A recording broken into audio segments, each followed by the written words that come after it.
السلام علیکم ملګرو. عمران خان ته په جیل کې درې آپشن کې خودل شوی دی چې په دې درو آپشن عملو کا نو طالبه ازادي ملو شي ته بر جیل نه رها شي. هغه کم درې آپشن دی او آیا د خبره کې حقیقت شته پریشا عمران خان ته آپشن کې خودل شوی کنه په دې باندې به هم خبره کیږي. بل عمر ایوب د پی ټی آی رهنما خوشخبری سنو کړي دا غسه خوشخبری ده په هغه باندې به هم په دې ویډیو کې خبره کیږي. بل بشرا بیبي اٹک جیل کې عمران خان سره ملاقات دوران پجړا شي و عمران خان ولدا څه خبرو کا چې بشرا بیبي پجړا شو. آیا عمران خان ولا د خپل جیل حواله سره خبرو کا یا د خپل قید حواله سره خبرو کا چې بشرا بیبي په جیل کې پجړا شو په هغه باندې به هم خبره کو. نو ویډیو مکمل وګورئ. بل چې کم اف ای ای انویسټیګیشن شروع کړی د مسلم لیگ نون د رهنما سپیشلی د مریم نواز رانا ثنا الله شهباز شریف د دې درو کسانو سپیشلی ټارګټ دی اف ای ای د تحقیقات شروع کړي په هغه باندې به هم لګ ډیر ډسکشن کیږي. نو ویډیو مکمل وګورئ او مخکې ملګرو سره ضرور شریک کړئ. ټول نه پهله خو راځو عمران خان ته هغه شرایط کم شرایط کې خودل شوی دي چې په هغه باندې عمل کولو ته عمران خان د جیل نه رها کېدی شي. په هغه باندې خبره کو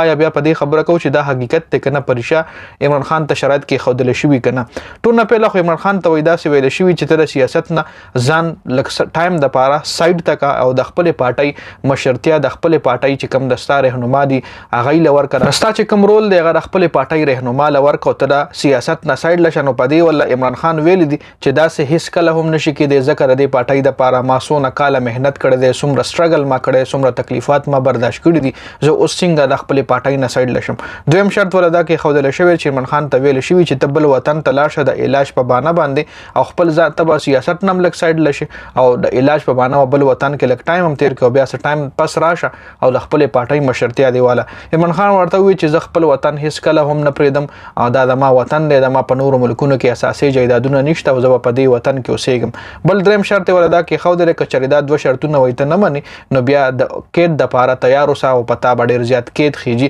یو عمران خان ولویلی چې زه هر قسم قید ل تیار یم او چې څومره قید په ماخه جوړ شوی او خې جوړیږي. نو اوس دی خبره کې حقیقت باره کې کزو یم نو داسې قسم خبره خو پیله کېږم نو دا ډېرې پټي خبرې کېږي مطلب دا میډیا ته نه راځي او په میډیا باندې چې دا کمې خبرې ووري د ما په خیال دی کې به هیڅ قسم حقیقت نه وي کدا خبره پیله کېږي هم پیله خو به د ما خیال کې شوی وي نو دا میډیا ته نشي راتلی ځکه دا خبرې ډېر سیکرټ خبرې دي دا میډیا ته دومره په اسانه باندې نشي راتلی چې زه به خبرې کوم هر یو میډیا ولا را پاسي یو به دا خبرې کوي چې عمران خان ته درې آپشن کې خودل شوی دي. نو مطلب دی کې ما صدا سي خاص حقیقت نه ښکاري. بل بشرا بیبي اٹک جیل کې عمران خان سره ملاقات دوران اچانک پجړا شوی و. عمران خان بشرا بیبي د داسې کمی خبرې کړې په هغه باندې ډسکشن کوو. جی عمران خان بشرا بیبي ته ویلو چې ته خفه کېږه ما زما په الله باندې باور ده الله بر سره انصاف کوي زه چرته هم ژوندۍ کې مایوسه شوی نیم الله پاک چرته هم مالا ژوندۍ کې داسې مور نه دروسته چې کې ما شکست خوړلې وي او کم خلک چې ما ټی هغه به الله پاک کامیابی نه او الله پاک په ماته انعام راکړي په دې دنیا او په هغه دنیا هم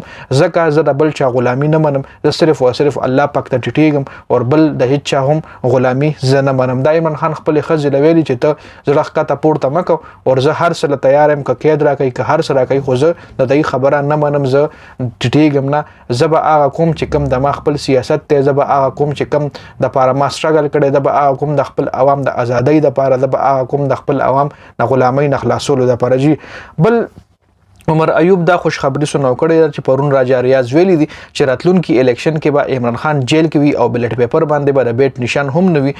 نو دې حواله سره عمر ایوب دا خوشخبری سنو کړی چې راتلونکي الیکشن کې به په بیلټ پیپر باندې د بیٹ نشان هم وي او عمران خان به هم په الیکشن کې وي. چون کې راجا ریاض حواله سره کوزو هم دا یو لوټره د مخ کې د پی ټی آی پارټي سره د تعلق درول او بیا پی ټی آی نه ریزاین اشتله اوس مسلم لیگ نون سره دی. جی نو دا یو قسم لادای دا پروپاګاندا کوي چې راتلونکي الیکشن کې به عمران خان یا په بیلټ پیپر باندې د بیٹ نشان ونی نوی مطلب دا عمران خان نه بغیر به الیکشن کیږي نو دا سه هیڅ قسم لا خبره نه راغلی. اوس کرا شو مونږه اف ای ای انویسټیګیشن حواله سره او د مسلم لیگ نون چې کم کرپشن دی غي حواله سره خبرو کو نو پاغي باندې ما پرون ډیټیل سره ویډیو جوړه کړې و چې پاغي باندې انویسټیګیشن روان دی او ډیر زر به د خلک چې کم دي د جیل شاله کیږي د جیل له تورو تمبو شاله کیږي به ان شاء الله ځکه د ملک ډیر غټ کرپشن کړي صرف او صرف په 14 میاشتو کې. نو اف ای ای پاغي باندې تحقیقات روان کړي او سپریم کورټ اف ای ای ته حکم جاری کړی دی چې د کرپشن تحقیقاتو کوي. د ویډیو کتلو زیات تمنا ویډیو مخکې ملګرو سره شریک کړئ. جنید خان افیشل چینل هم سبسکرایب کړئ پیج هم لایک کړئ. والسلام.